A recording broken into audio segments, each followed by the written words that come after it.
국회에서 최근 지속 가능한 농업용수 관리 방안에 대한 토론회가 열렸습니다. 토론회에 참석한 농업계 관계자들은 환경부 주도의 물 관리가 시행된 이후 농가들이 농업용수 이용에 어려움을 겪고 있다고 주장했는데요. 그러면서 물관리위원회에 농업계 인사가 참여해 농촌 현장 의견이 반영돼야 한다고 강조했습니다. 이호철 기자가 전합니다. 국가 차원의 통합물 관리를 위한 국가유형물관리위원회에 농업계의 참여가 반드시 필요하다는 주장이 나왔습니다. 국회에서 열린 지속가능한 농업용수 관리 방안 토론회에서입니다. 토론회에선 국가수자원의 40% 이상이 농업용수로 사용되고 있음에도 지난 1기 물관리위원회에 농업인이 참여하지 못한 점에 관한 지적이 나왔습니다. 통합 물관리를 하면서 농업인은 싹 빼버리고 농업인을 빼버린 이유가 물은 공짜로 제일 많이 쓰면서 말은 제일 많이 하니까 그래서 뺐다 이거예요.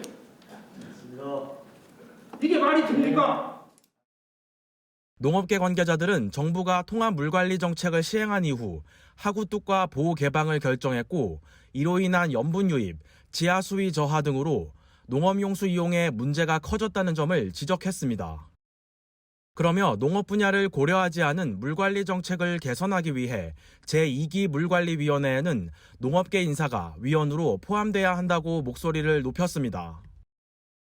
곧 구성될 제2기 국가유형물관리위원회는 농업인 참여가 반드시 필요하며 그래야만 농업 발전을 위한 다양한 의견을 낼 수 있으며 토론회에선 농업 분야 물 절약을 실천하기 위한 논의도 이뤄졌습니다.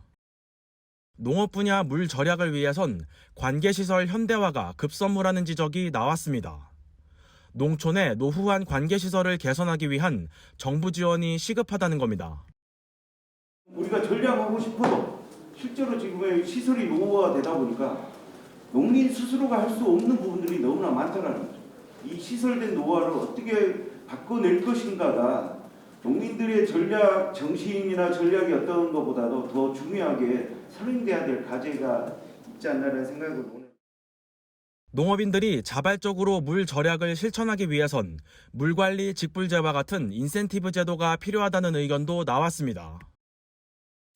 농민 소득이 많지는 않으니까 지금도 힘드니까 물관리 직불금이라든지 일종의 직불금을 좀 높이는 제도를 하나를 마련을 하고 한편 이번 토론회에는 성일종 국민의힘 정책위 의장 등 여당 국회의원 11명이 참석했습니다.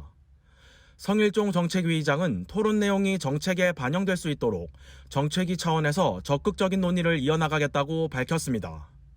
MBS 이호철입니다.